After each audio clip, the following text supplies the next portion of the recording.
Okay, hello everyone. Welcome to the Silicon Slopes PropTech chapter panel discussion today. My name is Matt Knight. I'm a co-director here at the Silicon Slopes PropTech chapter. I'm joined with my co-director Ross Rudd from Bridge Investment Group. We've got a great panel discussion today for you.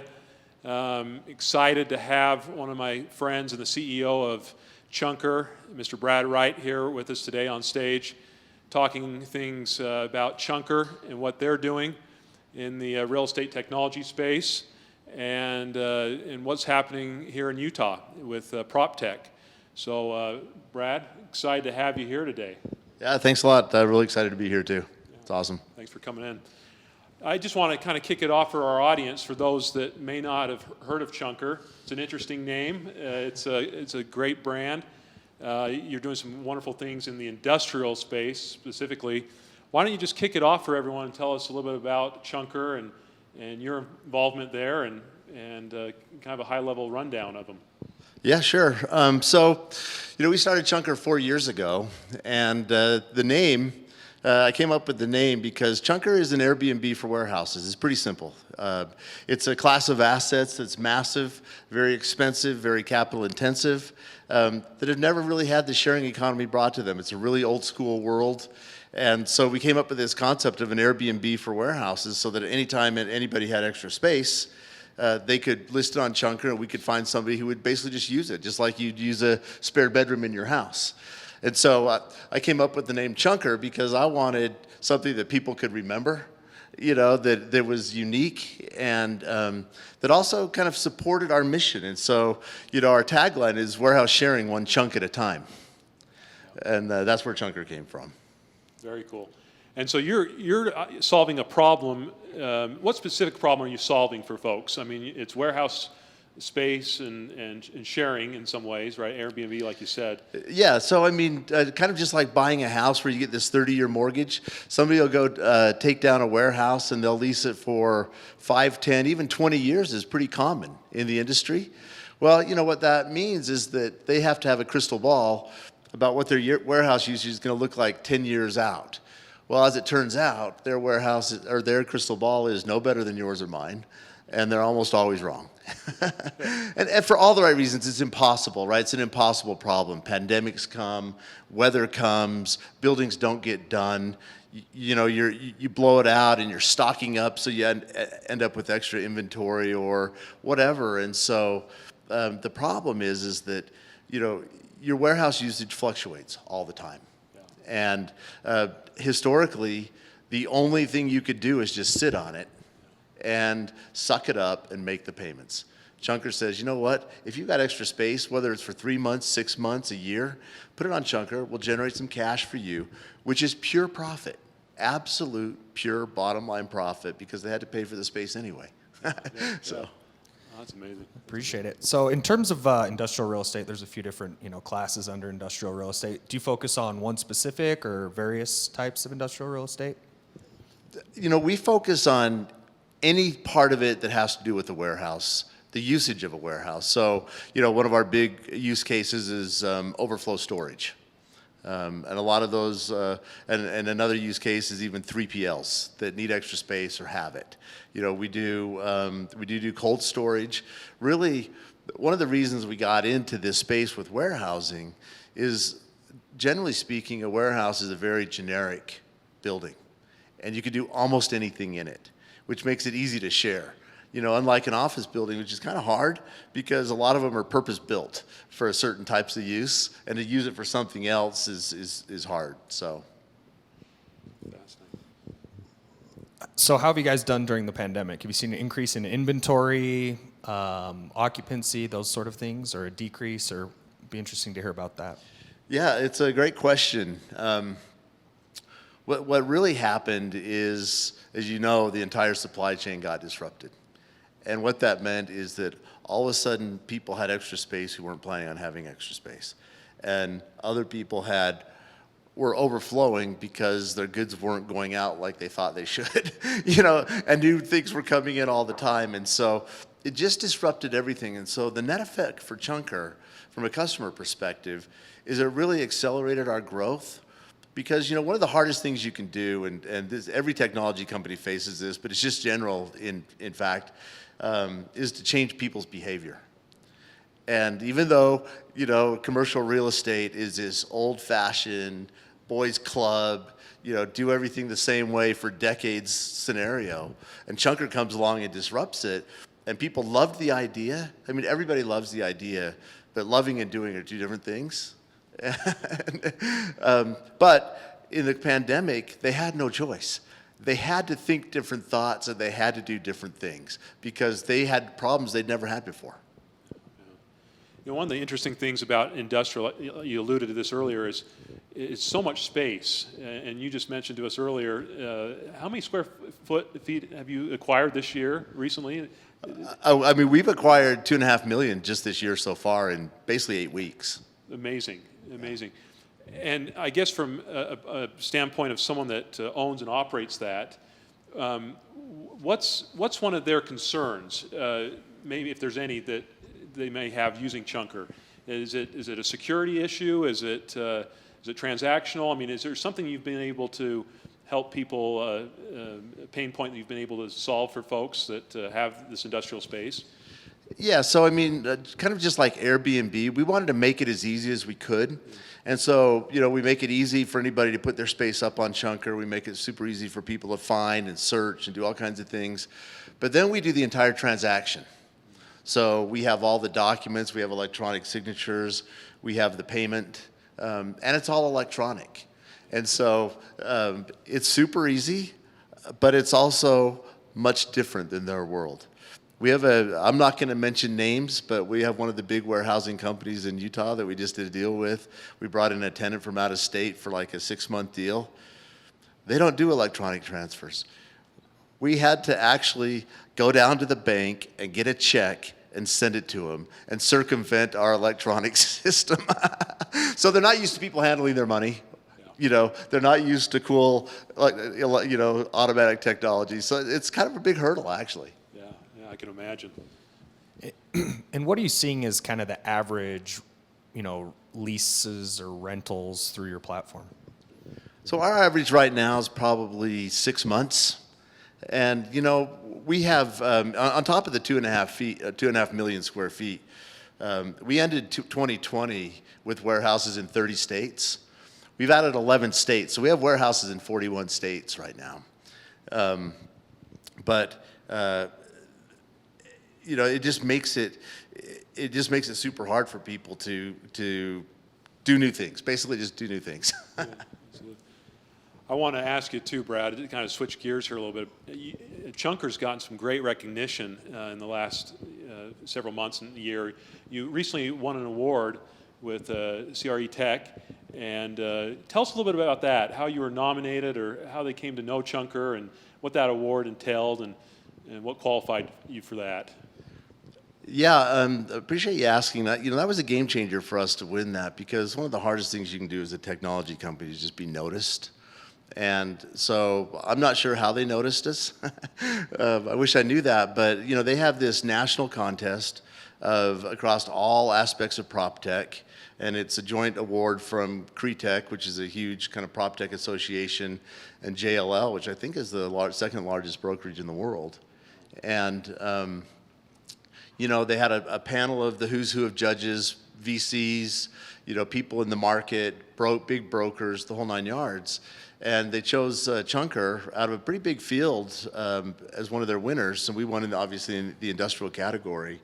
But that was a game changer, because all of a sudden, people said, wait, Chunker? Who's Chunker? And so any recognition is good recognition. And so, pretty much, last year was super hard, as everybody knows. I mean, I'm sure it's not our experience alone that had a tough time.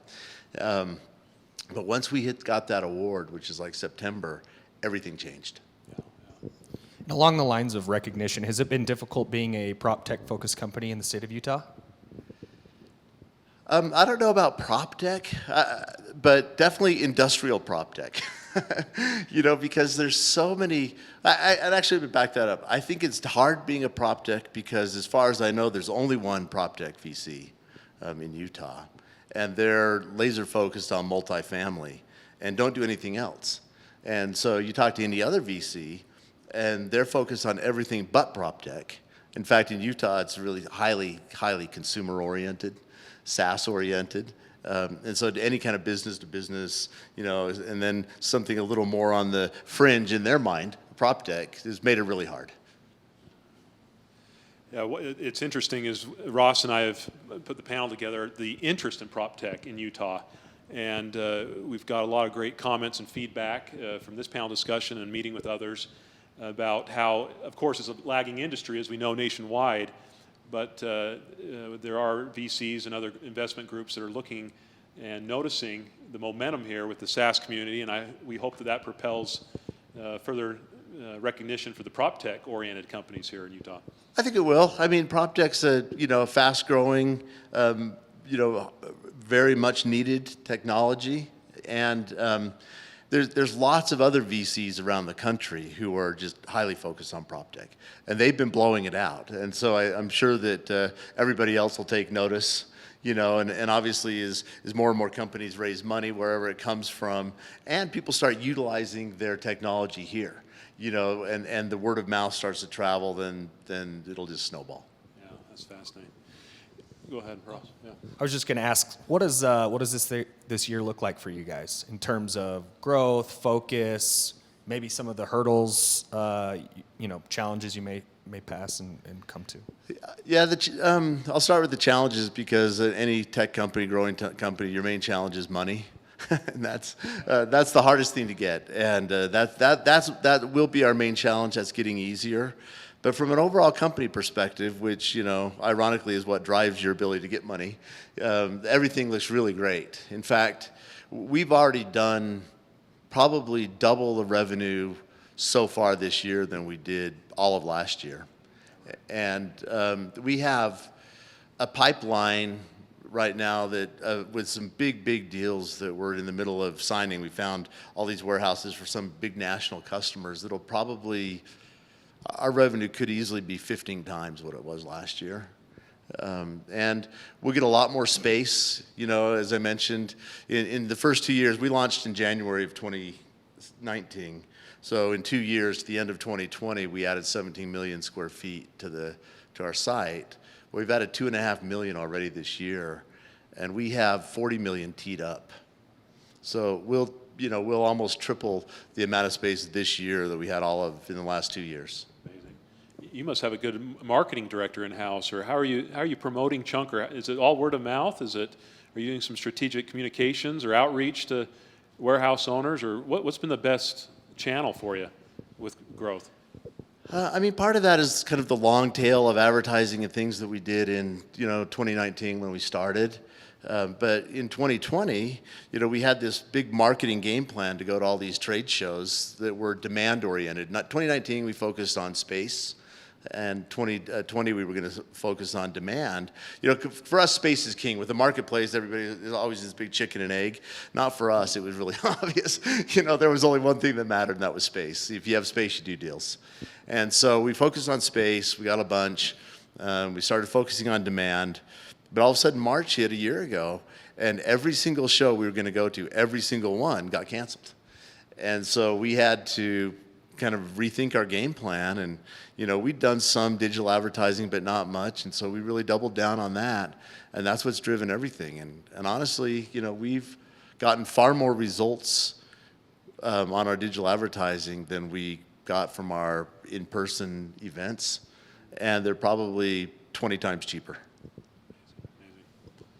Well, I wanted to switch gears here just a little bit, Brad, and it's fascinating the niche you're in and the problems you're solving. I want to talk just broader about Utah specifically. You're located, Chunker's here in Utah.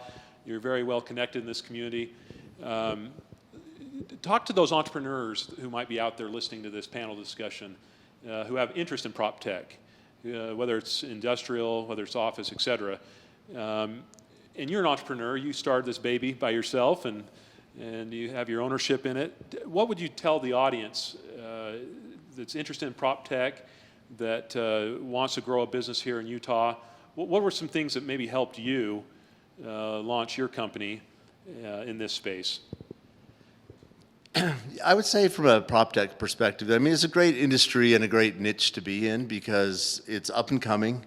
You know, there's endless opportunity because it's such a slow-moving industry and slow to adopt. So, you know, but because of that, you know, that slow to adopt, and it's probably the same for a lot of new technologies. You know, anybody who's planning on starting a company, in my opinion, needs to be prepared to go it themselves, you know, for a long time. You know, because, you know, VCs talk a good game, but in the end, they only care about revenue. And, you know, you've got to get to that point where you meet their criteria, and that's really hard. You know, I should have taken this sweatshirt off. I have this shirt underneath that says, "No one is coming. It's up to us." And that, to me, is the mentality that you have to have. You know, you have to find a way to make it work, and you have to be able to really dig in and find a way. And I imagine with your rapid growth, you're going to be expanding your team quite a bit this upcoming year. And I don't know if you could maybe give a little insight around maybe some positions or some roles or, you know, new talent you're looking to bring on just for people in the community. Yeah, sure. I mean, we'll be hiring across the board, but fundamentally, I'll say this is that we're a technology company, and we've built a platform, and our kind of number one focus is on making the platform do all the work for us. And so, you know, that's heavily software kind of engineering oriented. It's also a people business. I mean, so we'll, in addition to, you know, pretty much the whole stack of engineers, especially UI, you know, UI drives everything. And, but we have, you know, we have a whole search team, you know, and the search team's job is to go out and find space, you know, and that's a people business. You know, you've got to talk to people, you've got to convince owners. And actually kind of a super funny story. We were off in the good old days of travel. We were going to meet with a big landlord, and we called it a sales call. We were going on a sales call. And then one day we realized that we don't sell anything. All we do is provide opportunity. And so it kind of changed our whole approach to how we talked about what Chunker did. But anyway, sales, you know, people who can go out and sell the opportunity, get these old school guys to do new school things. I've got to ask you this too, as we kind of wrap up things. I want to ask you, is there anything you can share or disclose to us and our audience about Chunker in terms of this next year, or any things that you guys are working on that you're excited about? Any new technology aspects of the platform, or your services and offerings that might be fascinating for people to learn about? Yeah, I mean, I will say this as a teaser, because I don't want to just build in my own competition out there. Actually, I actually never care about that because it's really hard for people to compete.